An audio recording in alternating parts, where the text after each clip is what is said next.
Hello दोस्तों। आशा करते हैं आप लोग बहुत अच्छे होंगे। द परफेक्ट स्टडी में आप सभी लोगों का बहुत बहुत स्वागत है।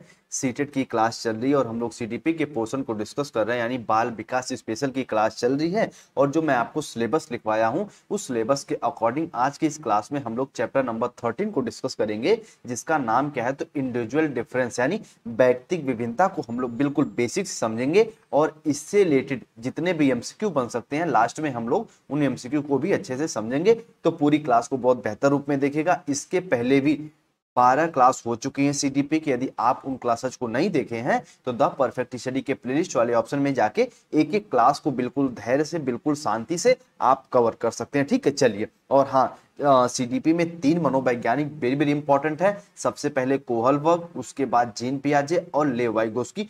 तीनों मनोवैज्ञानिक की मैं एक तरीके से थ्योरी वाली क्लास पढ़ाया हूं अलग अलग। उसके बाद तीनों लोगों को मिला के एक एमसीक्यू की क्लास लिया हूं ताकि आपके सब कंफ्यूजन क्लियर हो जाए। तो यदि वो क्लास आप लोग नहीं देखे हैं तो उस क्लास को भी जाके अच्छे से देख लीजिएगा, समझ लीजिएगा। ठीक है, चलिए। आइए आज की इस क्लास में हम लोग समझने जा रहे हैं व्यक्तिगत विभिन्नता क्या होती है। मेरी बात बहुत ध्यान समझना कि व्यक्तिगत विभिन्नता क्या होती है। अभी एक पॉइंट में आप समझ जाएंगे। ठीक है, देखिए अभी एक पॉइंट पे आप ऐसे समझ जाएंगे। मान लीजिए यहाँ पे दो व्यक्ति, एक व्यक्ति ए है और एक व्यक्ति मान लीजिए बी है। देखिए दोनों व्यक्ति के लक्ष्य तो समान हो सकते हैं। लक्ष्य कहने का मतलब है, देखिए दोनों व्यक्ति मान लीजिए अगर 10th का एग्जाम देना चाहते हैं तो दोनों का भैया एक तरीके से पर्पज और लक्ष्य एक ही है कि 10th का एग्जाम क्वालिफाई करना। लेकिन इनके रास्ते अलग अलग हो सकते हैं। कोई है भैया अपना सेल्फ स्टडी कर रहा है, लेकिन कोई है वो ट्यूशन वगैरह ले रहा है, कोई कॉलेज वगैरह जा रहा है। तो कहने का मतलब है दो व्यक्तियों के लक्ष्य तो एक हो सकते हैं, लेकिन उस लक्ष्य को प्राप्त करने के तरीके अलग अलग हो सकते हैं। और जो वो तरीके अलग अलग होते हैं लक्ष्य को प्राप्त करने के लिए, उसी को हम लोग इंडिविजुअल डिफरेंस कहते हैं, व्यक्तिगत विभिन्नता कहते हैं। उम्मीद करते हैं इस पॉइंट को आप लोग समझ गए होंगे। जैसे अभी देख लीजिए, मान लीजिए आपको ही कहीं जाना है। आप मान लीजिए यहाँ आप हो और आपका सेंटर मान लो बन गया, ऐसा मान लीजिए न्यू दिल्ली बन गया आपका सेंटर। ठीक है, चलिए। अब कुछ लोग ट्रेन से जाएंगे, कुछ लोग के पास और सुविधा है तो वो फ्लाइट वगैरह कर लेंगे, और कुछ लोग के पास सुविधा है तो वो दूसरी ट्रेन से जाएंगे। अब ऐसा नहीं ना कि सब लोग एक ही ट्रेन से जाएं। तो कहने का मतलब है अपने लक्ष्य पे तो सबको जाना है, लेकिन लक्ष्य पे जाने का जो तरीका अलग अलग होता है उसी को हम लोग व्यक्तिगत विभिन्नता कहते हैं। एक तरीके से कह सकते दो व्यक्ति कभी भी एक रूप में नहीं सोच सकते हैं, एक रूप में नहीं व्यवहार कर सकते हैं। और यही दोनों व्यक्तियों के अंतर को ही हम क्या कहते हैं, व्यक्तिगत विभिन्नता कहते हैं, इंडिविजुअल डिफरेंस कहते हैं। उम्मीद करते हैं बेसिक पॉइंट को समझ गए होंगे। आइए अब थोड़ा सा हम लोग आगे बढ़ते हैं और व्यक्तिगत विभिन्नता को थोड़ा समझ लेते हैं एजुकेशनल रूप में। तो व्यक्ति के स्वभाव, बुद्धि, शारीरिक मानसिक क्षमता, मनोवृत्ति, एक तरीके से सामवेगिक विकास में जो अंतर होता है उसी अंतर को हम क्या कहते हैं तो व्यक्तिगत विभिन्नता कहते हैं। व्यक्तिगत विभिन्नताएं इंडिविजुअल डिफरेंस कहते हैं। उम्मीद करते हैं इस पॉइंट को समझोगे। मान लीजिए दो व्यक्ति हैं, यदि ना ही दो व्यक्तियों के स्वभाव एक जैसे होंगे, आप ही देखते होंगे। जैसे मान लीजिए ये आप हो और ये आपकी मान लीजिए सिस्टर है, या फिर ये मान लीजिए आपके ब्रदर है। देखते होंगे कि आपकी सिस्टर और आपके भाई आप जैसे व्यवहार नहीं करते, आप जैसे उनकी बुद्धि नहीं है। या तो आपसे ज्यादा भी बुद्धि हो सकती है, आपसे कम भी आईक्यू हो सकता है। ठीक है, शारीरिक क्षमता आपसे ज्यादा भी हो सकती है, कम भी हो सकती है। इसी प्रकार से दो व्यक्ति एक जैसे तो दिख सकते हैं, लेकिन एक जैसी ना ही उनकी सोच होती है, ना ही एक जैसा उनका व्यवहार होता है, एक जैसा ना ही उनका मनोवृत्ति होता है। तो यही जो अंतर होता है इसी को हम लोग व्यक्तिगत विभिन्नताएं कहते हैं, इंडिविजुअल डिफरेंस कहते हैं। एग्जाम्पल के तौर पे आप इसे समझ सकते हो। जो हाईलाइट पॉइंट है कि देखिए व्यक्तिगत विभिन्नता का ही प्रभाव है कि कोई बालक 100 में से 100 नंबर पा जाता है एग्जाम में। मान लीजिए मैथ का एग्जाम है या फिर सीडीपी का एग्जाम है, कोई स्टूडेंट देखते होंगे 25 में 25 नंबर पा जा रहा है, एक तरीके से 30 में 30 नंबर। अब कोई स्टूडेंट वहीं पे है 30 में से 15 नंबर, 30 में से 20 नंबर। तो यानी कहने का मतलब है लोगों के सीखने में या तो उनकी तीव्रता होगी या तो एक तरीके से कमी होगी। तो जो उनके एक तरीके से अंतर है उन्हीं को हम लोग क्या कहते हैं, व्यक्तिगत विभिन्नता कहते हैं, इंडिविजुअल डिफरेंस कहते हैं। एक बालक 100 में 100 पा रहा है और वही उस सेम प्रश्न में ही एक बालक 100 में से 0 अंक प्राप्त कर रहा है। तो इससे क्या दर्शा रहा है कि दोनों के बीच व्यक्तिगत विभिन्नताएं हैं। इसीलिए लोग कहते हैं ना कि अपनी तुलना आप किसी से मत करो, क्योंकि आप अपने आप में ही अतुलनीय है। आपकी तुलना किसी से नहीं हो सकती। हर व्यक्ति के अंतर्गत अपनी अपनी क्षमताएं होती हैं, इसीलिए अपनी तुलना किसी से कभी मत किया करो। जो आपका सामर्थ्य है उसी के हिसाब से अपना काम करते रहना चाहिए। ठीक है, तो ये हो गया व्यक्तिगत विभिन्नता। इसके बारे में जेम्स ड्रेवर साहब क्या कहते हैं, वेरी वेरी इंपॉर्टेंट डेफिनेशन है। जेम्स ड्रेवर की डेफिनेशन का जो निष्कर्ष निकलता है वो कहते हैं एक समूह में कोई व्यक्ति उस समूह से भैया जितना भिन्नता रखता है, यानी एक समूह मान लीजिए कोई है, मान लीजिए 10 लोगों का समूह, मान लीजिए 100 लोगों कोई समूह है, एक व्यक्ति उसमें से ये 100 लोगों के प्रति जितना विभिन्नता रखता है, यानी जितना डिफरेंस रखता है, उसी अनुपात को हम लोग व्यक्तिगत विभिन्नता कहते हैं।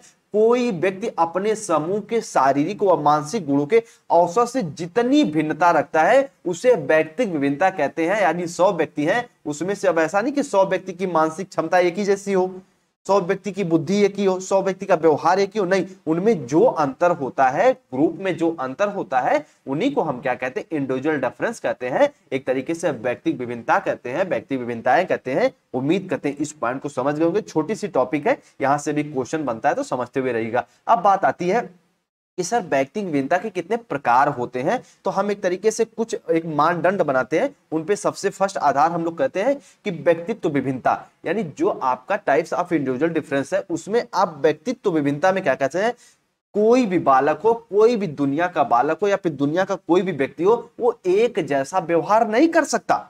और जब एक जैसा व्यवहार नहीं करेगा तो उसी को हम क्या कहेंगे सर, इंडिविजुअल डिफरेंस कहते हैं, व्यक्तिगत विभिन्नता कहते हैं। तो भैया व्यक्तिगत विभिन्नता के पहला प्रकार है व्यक्तित्व विभिन्नता, यानी हमारा जो एक तरीके से कि दो व्यक्ति एक जैसे कभी व्यवहार नहीं कर सकते, एक जैसे कभी बुद्धि नहीं हो सकती, उनकी कुछ न कुछ अंतर जरूर रहेगा, उसी को हम कहते हैं इंडिविजुअल डिफरेंस। उम्मीद करते हैं इस पॉइंट को समझोगे। भाषा के आधार पर व्यक्तिगत विभिन्नता है, भाषा के आधार पर देखते होंगे कि छोटे बालक होते हैं, वो मान लीजिए कोई 2 वर्ष का बालक है, ठीक है, मान लीजिए कोई 2 वर्ष का बालक है और यहाँ पे भी कोई 2 वर्ष का बालक। अब कोई कोई बालक होते 2 वर्ष में ही तुतलाना सिर्फ तुतलाते हैं, और कोई कोई 2 वर्ष में ही सीधे सीधे पापा मम्मी नाना दादी दादा कहना प्रारंभ कर देते हैं। यानी कि भाषा के आधार पर भी विभिन्नताएं देखने को मिलती है। कुछ लोग भाषा जल्दी विकसित हो जाती है, कुछ में ये भाषा लेट विकसित होती है। तो इसका क्या कारण है, व्यक्तिगत विभिन्नता।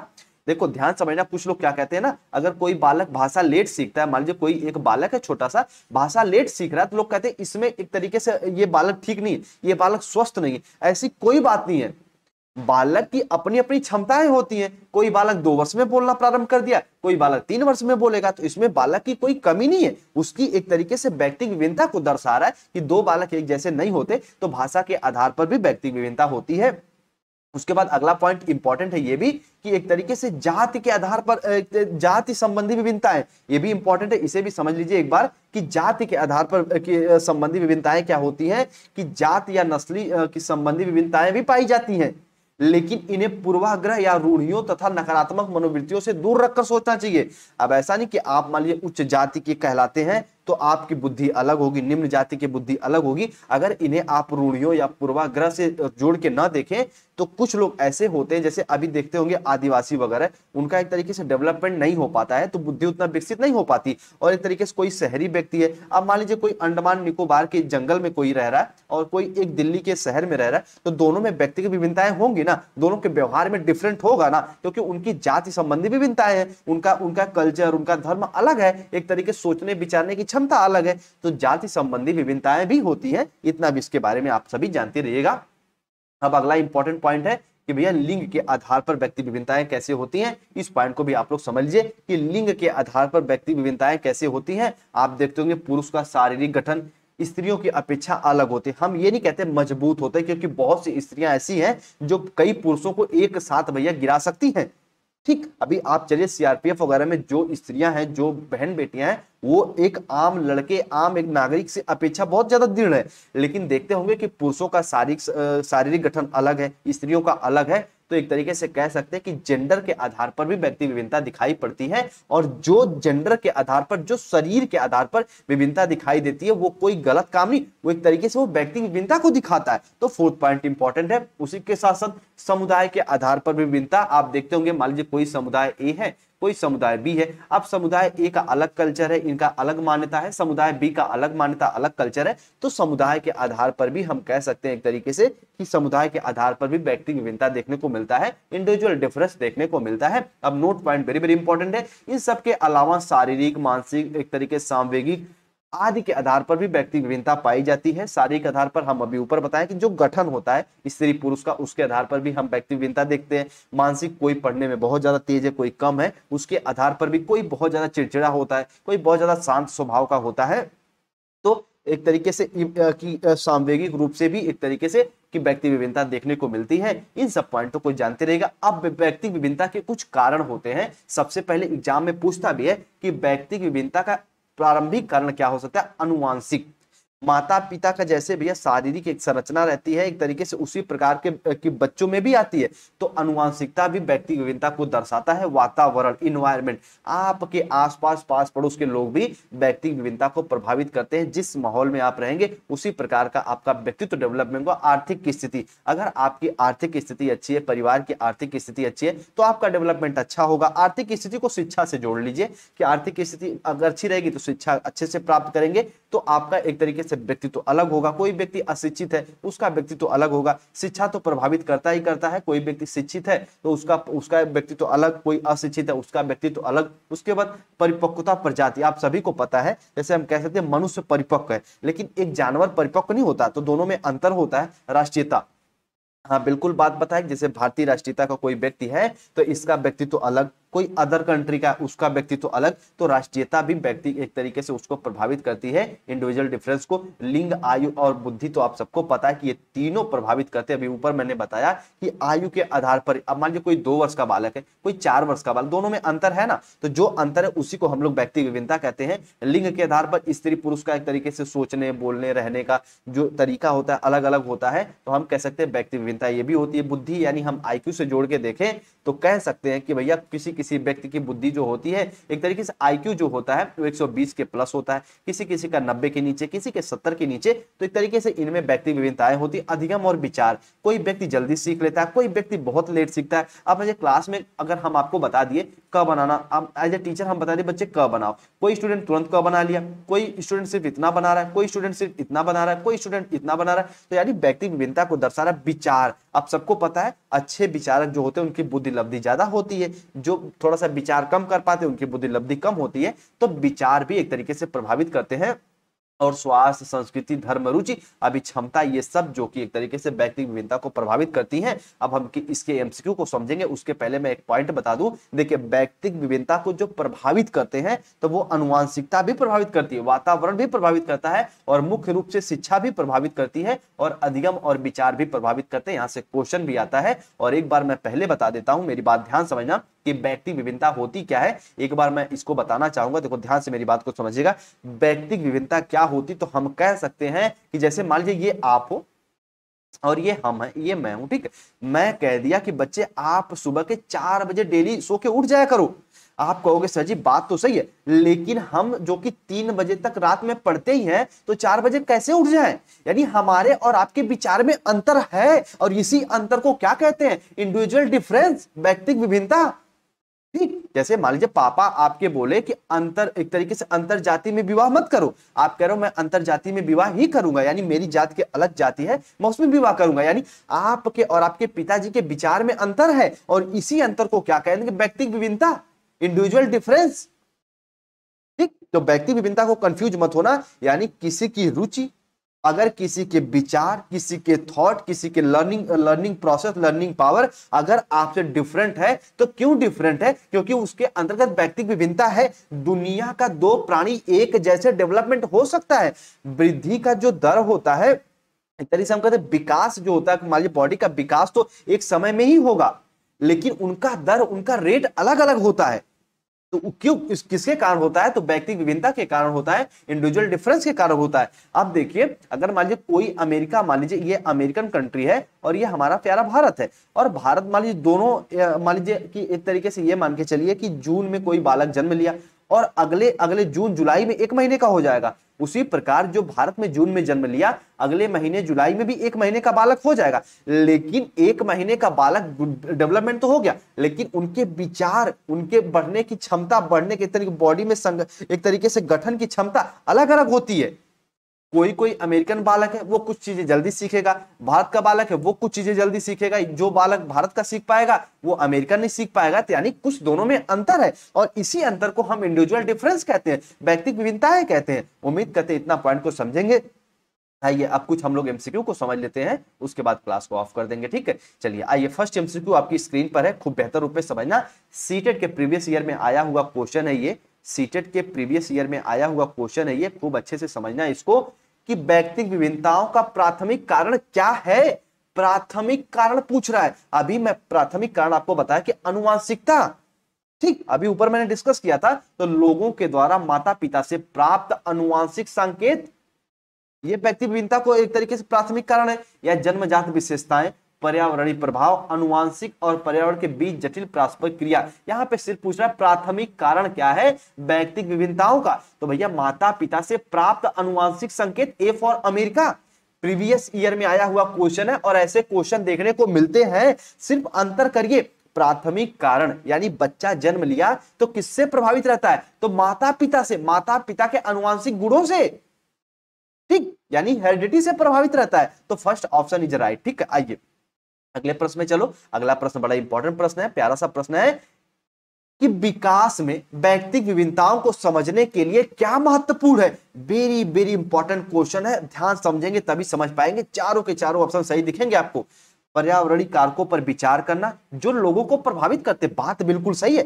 अभी कहोगे कि सर जी जब आप यहाँ पे पढ़ाए थे कि एक तरीके से कि व्यक्ति विभिन्नता को प्रभावित करने वाले कारक तो वातावरण, और यहाँ पे क्वेश्चन में भी देखो कैसे प्रीवियस में पूछ रहा है कि विकास में व्यक्ति विभिन्नताओं को समझने क्या महत्वपूर्ण है, पर्यावरणीय कारक। हाँ बिल्कुल, आपके आसपास कैसा माहौल है, जैसे मान लीजिए एक गांव है, कोई गांव ये है, ए है और ये बी है। ए गांव में सभी के सभी शिक्षित हैं, सभी के सभी शिक्षित हैं, और यहाँ पे सभी के सभी भैया अशिक्षित हैं।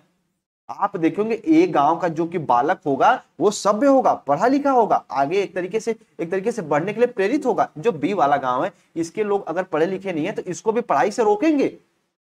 तो पर्यावरणीय कारक भी व्यक्ति विभिन्नता को प्रभावित करते हैं। तो यानी फर्स्ट पॉइंट सही हो सकता है, लेकिन पहले सब ऑप्शन को देखो। शरीर एवं दिमाग में परिपक्वता पर विचार करना, यह भी ऑप्शन सही हो सकता है। अगला है कि एक तरीके से कि वंशागत विशेषताओं के साथ पर्यावरणीय कारकों एवं उनकी पारस्परिक क्रियाओं पर विचार करना। यहाँ पे वंशानुगत की बात भी कर दिया और पर्यावरणीय कारकों की भी बात कर रहा है, और मैं दोनों को ऊपर बताया हूं कि दोनों एक तरीके से प्रभावित करते हैं। उसके बाद वंशानुगत विशेषताओं पर विचार करना जो प्रत्येक व्यक्ति को जीवन से ही विशेष शुरुआती देती है, बात सही है। लेकिन यहाँ पे सिर्फ वंशानुगत की बात कर रहा है और यहाँ पे वंशानुगत और पर्यावरण दोनों की बात कर रहा है। तो यहाँ पे ये क्या कर रहा है कि विकास में व्यक्तिगत विभिन्नताओं को समझने लिए क्या महत्वपूर्ण है, तो भैया दोनों महत्वपूर्ण है। एक तरीके से आप कह सकते हैं कि सिर्फ पर्यावरण या फिर सिर्फ वंशानुगत ही महत्वपूर्ण नहीं है, वंशानुगत और पर्यावरण दोनों महत्वपूर्ण है। हमेशा पॉजिटिव आंसर देने का प्रयास किया करिए, सकारात्मक उत्तर। तो option number C for Chennai इसका बेस्ट ऑप्शन हो जाएगा, C is the right option, ठीक है। आइए अगले ऑप्शन पे चलते हैं। अगला प्रश्न बड़ा इंपॉर्टेंट प्रश्न है, अपनी कक्षा की व्यक्तिगत विभिन्नताओं से निपटने के लिए एक शिक्षक को क्या करना चाहिए। सीटेट का प्रीवियस ईयर का क्वेश्चन है और रिपीट होता है, बस इसका पैटर्न थोड़ा सा चेंज हो जाता है, यानी पूछने का तरीका, लेकिन ये जो कंटेंट है बिल्कुल ऐसे ही पूछता है कि अपनी कक्षा में मान लो आप पढ़ा रहे हो और बच्चे व्यक्तिगत विभिन्नताओं से निपटने के लिए क्या करेंगे, बच्चों से बातचीत करेंगे और उनके दृष्टिकोण को महत्व देंगे। हाँ भैया बात तो सही है, हो सकता है। विद्यार्थी को कठोर नियम, कठोर शब्द आ गया तो सीटेट में इसको पहले कट करो पूरे के पूरे को। अगर कठोर शब्द आ गया तो पहले में गलत, इसको कट मारिए। कठोर आ गया केवल मात्र सिर्फ अकेला आ गया तो पहले ही गलत। विद्यार्थी को कठोर नियम लागू नहीं करेंगे एलसीएफ के अनुसार, बल्कि उनके प्यार से समझाएंगे बुझाएंगे, ठीक है। शिक्षण और आकलन के समान और मानक तरीके होंगे, नहीं। अगर व्यक्तिगत विभिन्नताएं हैं तो एक तरीके समान और मानक तरीके नहीं हो सकते। मान लीजिए आपके क्लास में कोई बालक है जो पढ़ने में तेज है, उसका आईक्यू 120 है, कोई 90, तो समान मानक और आकलन का प्रयोग करेंगे तो बताइए ये व्यक्तिगत विभिन्नताओं से निपट रहे हैं, नहीं। तो ये भी ऑप्शन गलत हो जाएगा। बच्चों को उनके अंकों के आधार पर अलग कर उनको नामित करें, नहीं भैया हम डिफरेंट तो कर ही नहीं सकते। समावेशी शिक्षा के अनुसार सभी को साथ पढ़ाएंगे, उनको अलग नहीं करेंगे। तो क्या करना चाहिए कि बच्चों से बातचीत करें और उनके दृष्टिकोण को महत्व दें। अगर मान लीजिए कोई कह रहा है कि बच्चे, आप कह दिए कि बच्चे आप अपने एप्पल बनाओ, क्लास में कह दिए कि मान लीजिए ड्राइंग की क्लास है, कहो कि सब लोग एप्पल बनाइए। कुछ लोग कह रहे हैं कि सर जी हम एप्पल पेंसिल से बनाएंगे, ठीक है। कुछ लोग कह रहे हैं सर जी हम एप्पल पेंसिल से बना रहे हैं। कुछ लोग कहेंगे सर जी हम कलम से बनाएंगे। तो क्यों कह रहे हैं? क्योंकि कुछ लोग के पास क्या होगा कि पेंसिल होगी ही नहीं, कुछ लोगों के पास कलम नहीं होगा। तो उनसे बातचीत करिए, जो भी उनका दृष्टिकोण है, जो उनका नजरिया, उनको देखिए, उनको महत्व दीजिए। तो अपने व्यक्तिगत विभिन्नताओं से निपटने के लिए पॉजिटिव अप्रोच में जाएंगे तो बच्चों से बातचीत करें और उनके दृष्टिकोण को महत्व दीजिए। A for America is the right option. आइए अगले पे चलते हैं कि व्यक्ति विभिन्नताओं के मिलन के संबंध में एक अध्यापक की भूमिका क्या होनी चाहिए। सभी लोग एक्टिव हो जाओ, वेरी वेरी इंपॉर्टेंट क्वेश्चन है प्रीवियस ईयर का। व्यक्तिगत विभिन्नताओं के मिलन के संबंध में एक अध्यापक को भूमिका क्या होनी चाहिए? व्यक्ति के दृष्टिकोण, अभिरुचि यानी एप्टीट्यूड और योग्यता यानी उसकी एलिजिबिलिटी को जानने का प्रयास करिए। बात तो सही है। उसके बाद कि व्यक्ति आधारित पाठ्यक्रम को उनकी आवश्यकता के अनुरूप समझने की कोशिश।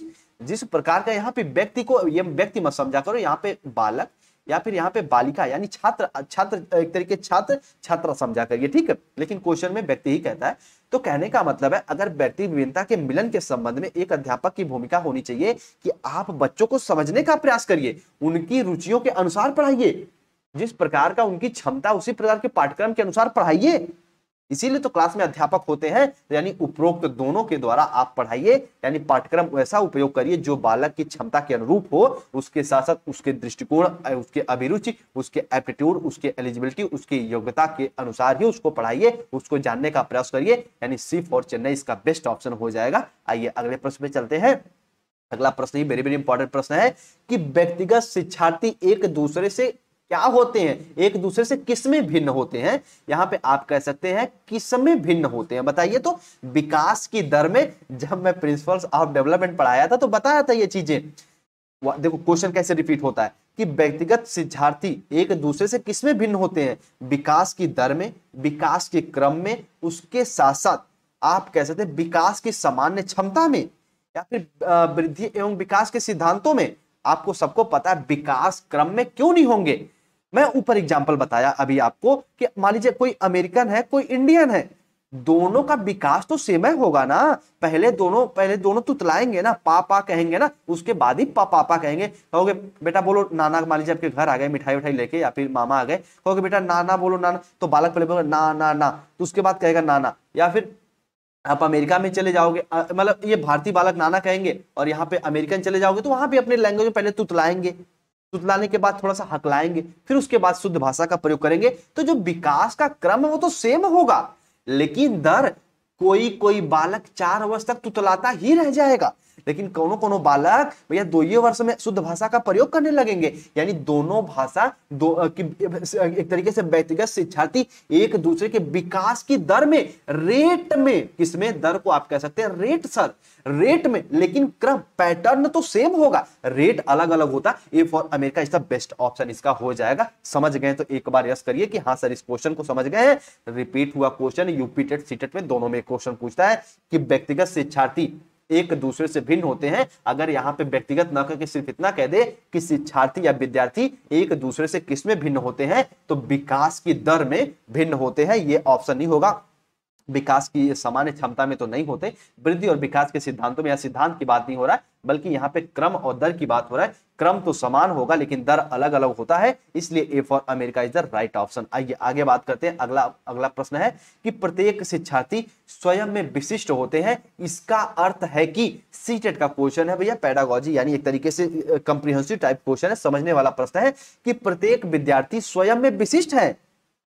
हाँ बात सही है, व्यक्तिगत विभिन्नता की बात हो रही है तो हर विद्यार्थी में कोई ना कोई एक तरीके से ऐसा गुण है जो दूसरे में गुण नहीं है, तो यानी वो अपने आप में विशिष्ट है। तो इसका अर्थ क्या है कि शिक्षार्थियों में न तो कोई समान विशेषताएं हैं और न ही उनका लक्ष्य समान है। अरे भैया लक्ष्य कैसे, मान लीजिए हाई स्कूल में 2 बालक पढ़ रहे हैं, दोनों का लक्ष्य तो समान है ना कि हाई स्कूल को पास करना, लेकिन हाई स्कूल को पास करने का तरीका अलग अलग हो सकता है, भाई ऊपर मैंने बताया। तो लक्ष्य तो समान होते हैं। ए फॉर बिल्कुल ऑप्शन गलत हो जाएगा, ठीक है। सभी शिक्षार्थी के लिए एक समान पाठ्यचर्या संभव नहीं है।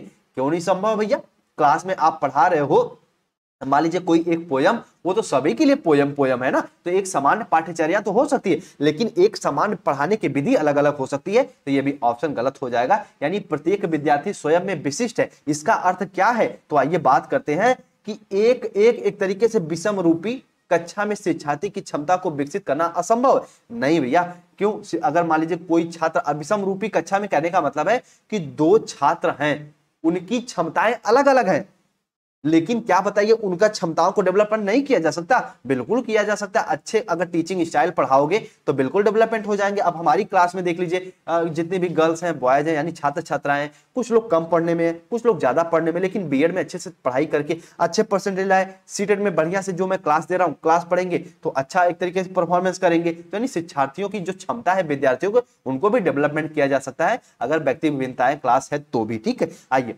अगला ऑप्शन देख लीजिए, ये ऑप्शन भी कट हो जाएगा। अगला, कोई भी दो शिक्षार्थी अपनी योग्यताओं, रुचियों और प्रतिभाओं में एक समान नहीं होते। बात तो बिल्कुल सही है, मुस्कुराहट आ जानी चाहिए कि हाँ सर जी बात सही है। अगर एक विद्यार्थी स्वयं में विशिष्ट है, क्योंकि दो, हम ये जानते हैं कि दो विद्यार्थी, उनकी योग्यताएं, उनकी रुचियां, उनकी प्रतिभाएं कभी भी एक समान नहीं हो सकती, कुछ ना कुछ अंतर रहता ही रहता है। यानी डी फॉर डेनमार्क का बेस्ट ऑप्शन हो जाएगा। ठीक है, आइए अगला प्रश्न है, ये मैं आपके ऊपर छोड़ रहा हूं, इसका उत्तर जितने भी छात्र हैं थम के पढ़ते हैं, बहुत अच्छी बात है, इसका उत्तर आप सभी लोग दीजिए कि एक कक्षा में व्यक्तिगत विभिन्नताओं का क्षेत्र हो सकते हैं। ठीक है, एक कक्षा में व्यक्तिगत विभिन्नताओं के क्षेत्र क्या क्या हो सकते हैं? रुचियों के, यानी रुचियों के आधार पर अलग अलग हो सकते हैं।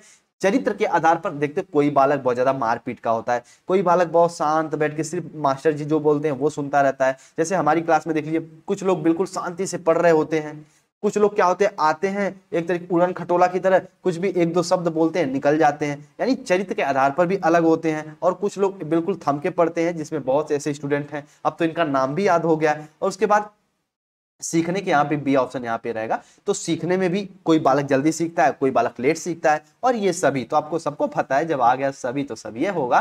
तो यानी कोई बालक अगर क्लास में व्यक्ति विभिन्नताओं का क्षेत्र हो सकता है, रुचियों के आधार पर भी, कोई मैथ पढ़ना चाहता है, कोई इंग्लिश पढ़ना चाहता है, किसमें रुचि अधिक होती, कोई चरित्र के आधार पर, कोई बहुत ज्यादा मारपीट, कोई अच्छे स्वभाव का भी होते हैं, तो चरित्र के आधार पर भी सीखने, कोई जल्दी सीख लेता है। मैं 2 का टेबल सिखा रहे हैं तो कोई जल्दी सीख जाएगा, कोई लेट सीखेगा। अभी जैसे मैं पूछ दूं कि जीन पियाजे के एक संज्ञानात्मक विकास की कितनी अवस्थाएं थी, कुछ लोग बता पाएंगे, कुछ लोग नहीं बता पाएंगे, कुछ लोग रिवीजन करेंगे तब बता पाएंगे। तो इस प्रकार से आप जान जाएंगे कोहलबर्ग ने नैतिक विकास के कितने चरण बताए थे, तो कुछ लोग जल्दी बता देंगे, कुछ लोग लेट बताएंगे। अगर आपको इन दोनों क्वेश्चन का उत्तर पता है तो कमेंट सेक्शन में कमेंट जरूर करिएगा। ठीक है, तो इसका D for Denmark best option हो जाएगा कि एक कक्षा में व्यक्तिगत विभिन्नता के क्षेत्र हो सकते हैं, रुचियों के आधार पर, क्षेत्र के, चरित्र के आधार पर, सीखने के आधार पर, यानी तीनों, यानी आप कह सकते हैं उपरोक्त तो सभी। ठीक है, यानी D for Denmark is the right option.